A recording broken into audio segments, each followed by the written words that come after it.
దయచేసి మొట్టమొదటిగా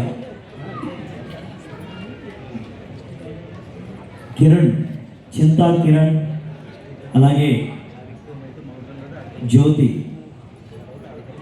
వీరిరువురు కూడా దేవుని సేవకులు చెప్పినట్లుగా చక్కని కుటుంబాలు, బంధువులు.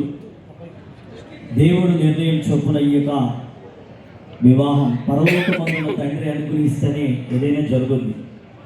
మరి ఇక్కడ మనం చూస్తే మొట్టమొదటిగా కిరణ్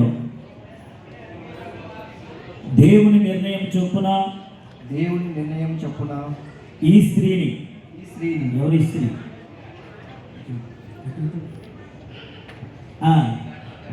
నీ భార్యగా చేసుకునే అన్ని విషయాల్లో ఈమెను ప్రేమించి నీ జీవితాంతం వరకు ఇతరులక ఈమెకే భర్తవై ఉండువా. Very good. జీవమును కృపావరములో మీ భార్య మీతో పాలువారై ఉన్నారని ఎరిగి ఎక్కువ బలహీన ఘటమని భార్యను సన్మానించి జ్ఞానము చొప్పున ఈమెతో మాత్రమే నీవు కాపురము చేయుదువా. Very good. నువ్వు చూసేవాడి తమ్ముడు కిరణ్. Very good. అలాగే దేవుని నిర్ణయం చొప్పున ఈ పురుషుడు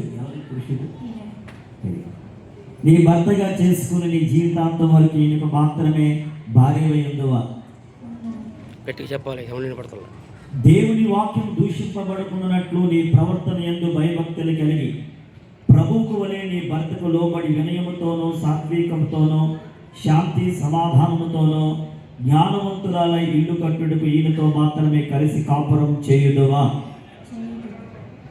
వినబడిందా? వినబడింది అందరికీ? వినబడింది సార్. వినబడిందా? Very good. చక్కగా వీరిరువురు యొక్క మరి సమ్మతి మరి తెలియపరిచారు. ఒకసారి మన ఆ సింగర్స్ ఎవరో ఒక చరణం పాడుతుండగా తల్లిదండ్రులు, చింతా కిరణ్ గారి తల్లిదండ్రులు స్టేజ్ మీదకి రావాలి. అలాగే జ్యోతి తల్లిదండ్రులు కూడా స్టేజ్